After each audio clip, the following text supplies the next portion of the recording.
on OKC's bench going to step up. A lot of love. Jalen Williams played well. Hey, Shea did. You know, we talk about all the time, your star is supposed to be your closer, not your starter and middle of the game.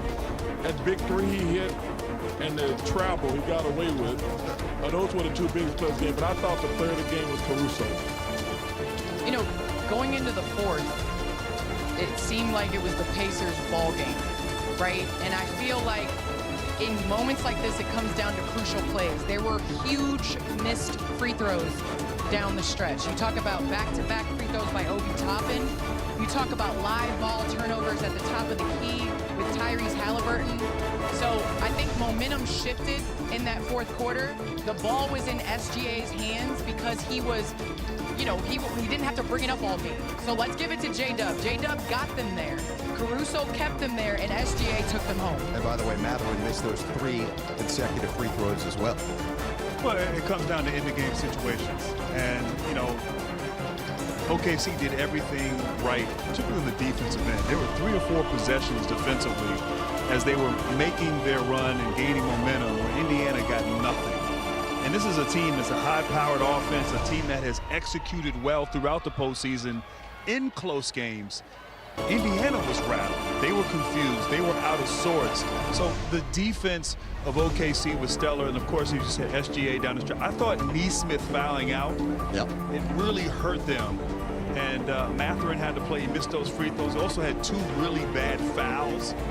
And anyway, just poor end-of-game situation, disappointing for Indiana.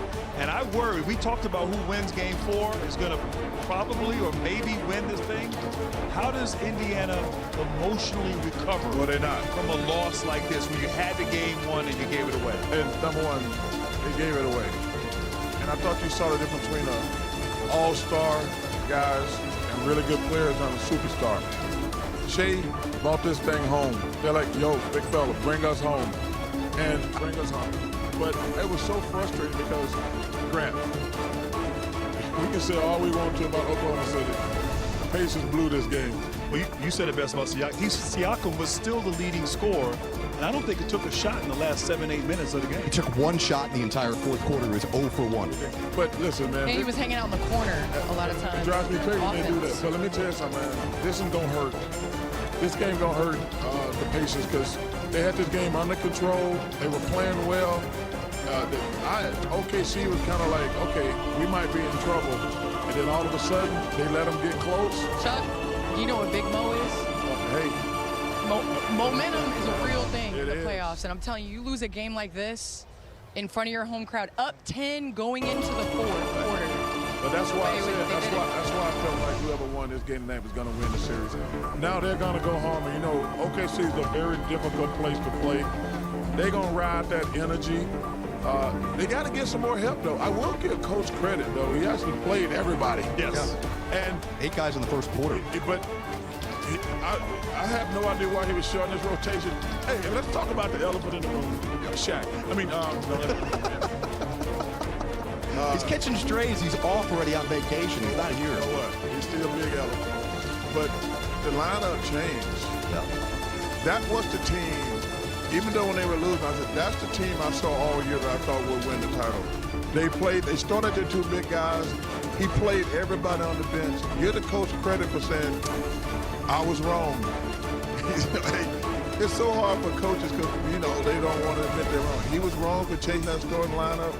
But now they got the momentum back, and it's going to be tough on the Pacers. And they didn't play well. That's the thing. They hung their hat on their defense in the fourth quarter, only giving up 17 points. But if you look down the line, OKC shot 3 of 17 from 3-point line. And this is point-blank, wide-open catch-and-shoot threes. I mean, you look at Wiggins, didn't play well. Look at Wallace, didn't really knock down the 3 well. So those are the role players that are going home and are going to feel pretty good going home. Because they got to wait. They got to wait. Because, man, it looked gloomy for those guys. It looked gloomy when they were down 10. I'm like, uh-oh. Well, especially, you said in this day and era, this day and age with the 3-point shooting. Only make 3-pointers is one thing. But then I just thought Shea was gritty. You know, he shot officially 12 of 24, but it wasn't an easy 12 field goals. I mean, they harassed him. They were physical with him. I thought he was tired there late in the third quarter, played the whole third quarter and beginning of the fourth, but he just found a way down the stretch. And that's what great players, that's what Chuck said, superstar players do. Just find a way on the road to carry your team and hit those 2 big shots. Game 3, and he committed 6 turnovers. Certainly had a bounce back. Listen, Charles, not only the elephant in the room being the change in the starting lineup, they made a noticeable change in the rotation right from the get-go. Shai Gilgeous-Alexander usually plays Candace the entire first quarter. He did not. He came out about halfway through and then came back in, and then he played to start the second quarter when he's usually on the bench, and Halliburton was on the bench. So they played SGA 3 less minutes in the first half to kind of save him for later in the game. Well, this is chess, not checkers, and I have to give it up to Coach Dagnall. Like, this is a time where you hang your hat on what you've been doing, your identity of who you are, with minor tweaks. Yep. And SGA having only 1 day off in between the games, this is different than the other games, as well as playing 42 minutes. Then you mix it up. I think they did a great job of conserving his energy by having J-Dub bring the ball up. And Caruso bring the ball up, getting him off ball so he wasn't having to battle that physicality the whole game, and then he was able to take you home. But listen, everyone talks about how calm, cool, and collected SGA is, and sometimes people use that against him. I'll tell you, I think that this team, the reason why they were able to come out on top in the fourth quarter is because of that mentality. They stayed with it, they stayed true to who their identity was, and they trusted their MVP. They're now 6-0, the Thunder, after losses this postseason. They've not lost back-to-back games, obviously. We're, again, going to have some players, and we'll hear from the coaches at the podium, but let's go through some of the 16 points. SGA went 8 for 8 in the fourth quarter. We always talk about superstars in these moments.